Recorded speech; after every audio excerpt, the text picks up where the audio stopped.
Mark Anderson, continuing my Across the Nation video news series. I'm a writer for American Free Press, AmericanFreePress.net, or call 888-699-NEWS for subscription and other information. I've been talking to numerous participants here at the annual Freedom 21 conference this year, summer 2008. It was held here in Addison, Texas, near Dallas.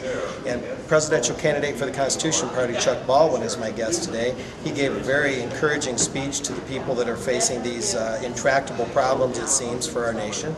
And thanks, Chuck, for being with me today. Wonderful to do so. One of the things that Mr. Baldwin brought to the attention of the participants here was that it's not really about Democrats and Republicans, right? It's more about Americans who are trying to defend our republic versus these globalists, these men without a country. Would you elaborate on that for a moment? Exactly. I think both major parties, and especially these two particular candidates, Barack Obama and John McCain, have made it very clear that they're going to lead America into a globalistic type of government. Was that made clear in their recent trips to Europe? Oh, absolutely. Barack Obama in his speech over there in Germany, John McCain in his speech in Colombia, and have made it very, very clear that they see America as interdependent with other nations rather than independent from other nations. Being a candidate, what do you see in the fact that they're going to Europe in the first place? I find it a little strange that they're talking to them beyond kind of saying, hey, I'm Mr. Popular now. What's the real reason? The media acts as if this is just sort of an anomaly or just sort of a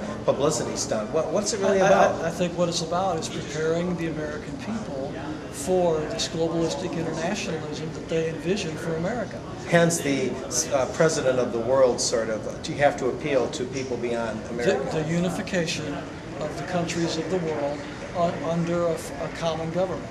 I believe that both of these candidates and both of these parties have that agenda in mind.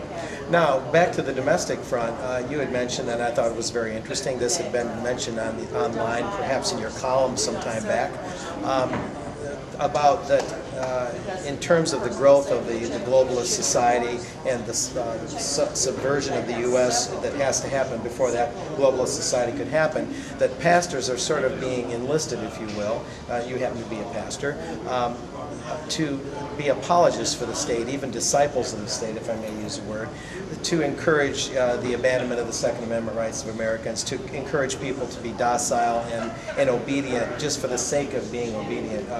How did that directive come about, if you would concisely? It came about after Katrina.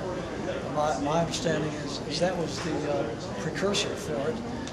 And as a result, pastors around the country were encouraged to stand before their congregations, to quote Romans 13 to their congregations, and therefore to encourage them to surrender their firearms in the event of a national emergency or martial law. Were other freedoms, by implication or directly, explicitly, also on the chopping block besides the Second Amendment? Well, that was the particular issue in view. Okay. And I made it very clear in my presentation here today that under no circumstances would I ever encourage anyone, Christian or otherwise, to surrender their Second Amendment rights to keep and bear arms. Very interesting. Now, as a kind of a concluding comment, tell us a little bit about your candidacy, particularly contact information. All right. Thank you very much, Mark. If anyone would like to contact us, we have a toll-free number. That number is 888-USA-1911. We also have a website that's baldwin08.com. It's baldwin08.com. Very good. Thanks for being with me today, Chuck, and outlining some of these issues. And I'm Mark Anderson with Across the Nation here for American Free Press. We'll see you next time here online at AmericanFreePress.net. And don't forget to call 888-699-NEWS for subscription and other information.